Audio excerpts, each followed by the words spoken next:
How's it going, and welcome back to my channel. In today's video, we got a match analysis of Real Madrid's win at Villarreal away from home. Let's not forget that this was a clash between two teams that are in the top four in La Liga.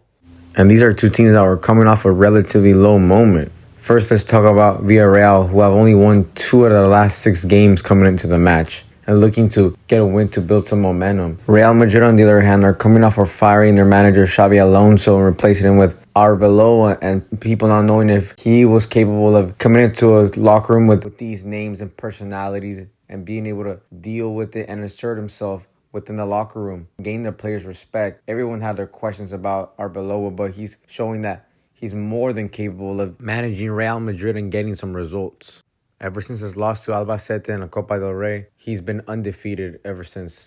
You can see the team starting to improve, starting to play more as a unit, players actually running back and tracking, defensively more compact.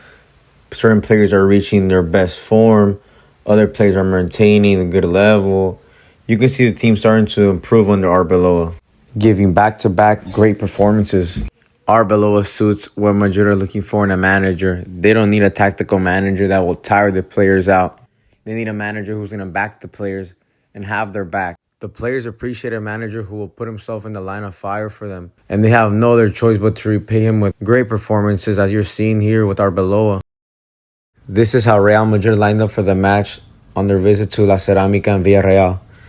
They lined up in the 4-3-3 formation with Thibaut Courtois in net. Right back, we got Fede Valverde. Left back, we got Alvaro Carreras. Center back duo of Dean Huijsen and Raúl Asensio, who played an excellent match tonight.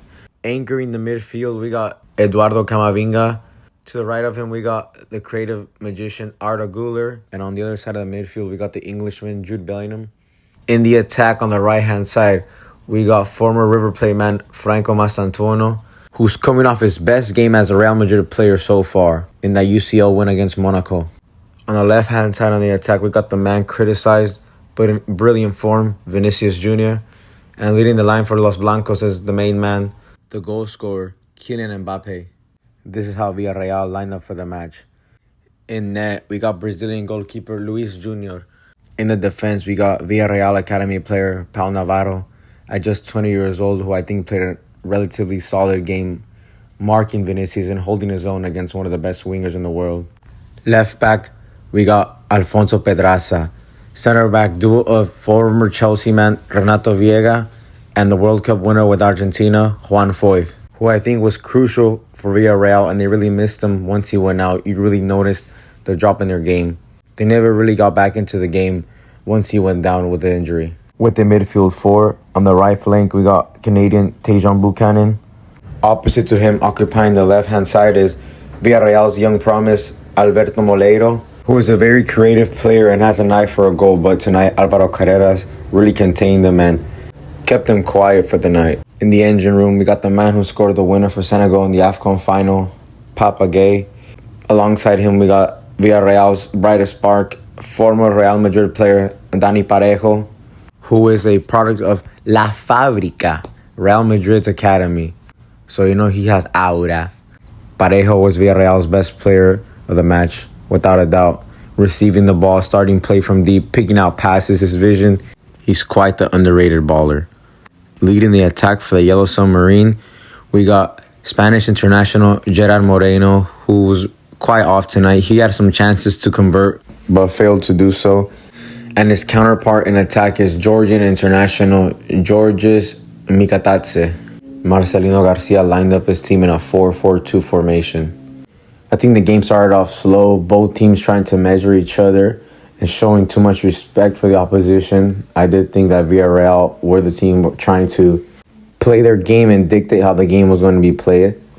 I think that Foyth injury in the 20th minute really impacted and derailed their game plan, as he provides great leadership, composure on the ball. He's a crucial player for them, he is. And they really never got back into the game. Anything Villarreal tried, Real had an answer for. Defensively, Real were very stout, compact at the back, pressing as a team, running back and actually tracking their man. Collectively, another great performance defensively from Real. Give credit to the manager Arbeloa, who's known how to work with the players since he's been in charge. The short time he's been in charge, he's known how to perfectly assert himself and gain the respect from the locker room by showing the players he has their back, and they repay him with good performances.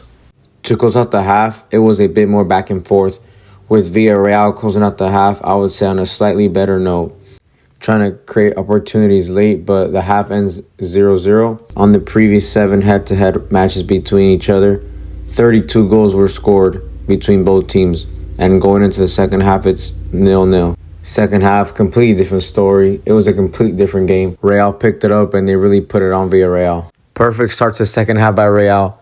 1 minute in, and they get the goal.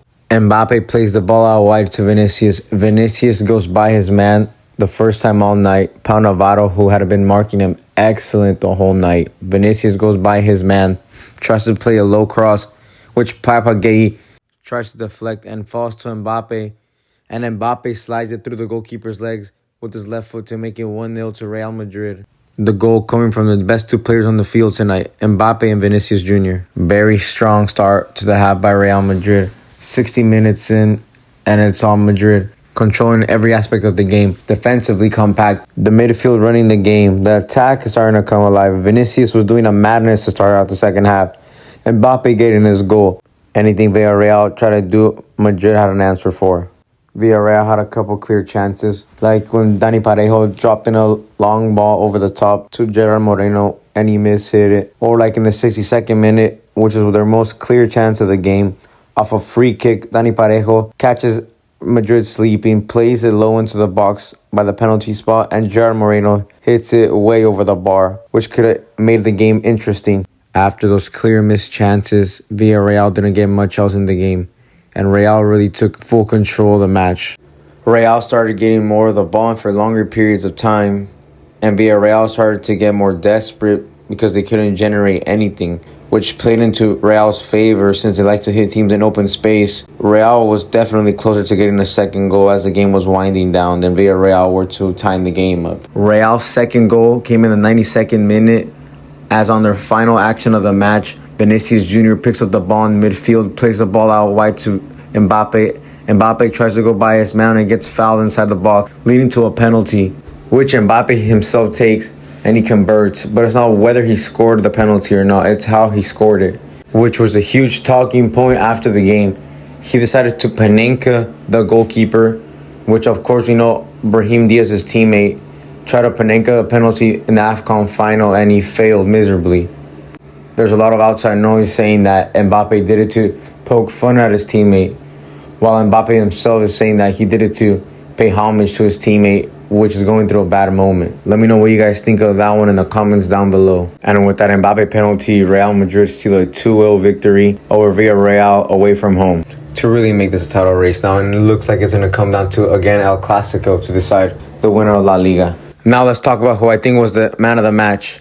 My man of the match for the night was a co-man of the match between Vinicius and Mbappe. Both were excellent on the night.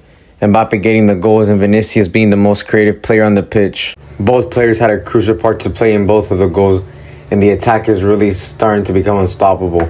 When both players are on like that, the attack is really unplayable. I also want to highlight the top-class performance from Raúl Asensio tonight. He was unbelievable. These past few games, Raúl Asensio has really been on the top of his game, giving some top performances. He's everywhere, defending, playing out from the back, recovering. He's everywhere. Coming to find out he's been playing with a broken fibula. What a warrior this guy is. I also want to highlight Masantuono's performance. He might not have the best performance offensively, but defensively, recovering, tracking back, he was excellent. And sometimes that's what you got to do as an attacker. If your game is not on, you got to find other ways to contribute to the team. Overall, a very complete performance from Real Madrid. Really dominated the whole game tonight. Anything Villarreal tried to throw at them, they had an answer for it. Very compact in the back. Midfield was excellent. Attack showed up in the second half. Very complete performance from Real Madrid. We need to keep building off these performances. Our next match is in the Champions League against Benfica away from home. And again, we got to be together as a unit to come out with the win. I know Arbeloa will have the players ready for Wednesday night, and we must go with everything for the 3 points. We're fighting to stay in the top 5 in the UCL table. It's very, very close with all the teams. We'll see if Real can come out of Portugal with the 3 points. Well, that's going to do it for today's video. I hope you guys enjoyed. Let me know down in the comments what I can improve and what team you guys would want me to cover next. Don't forget to like and subscribe, and I'm out.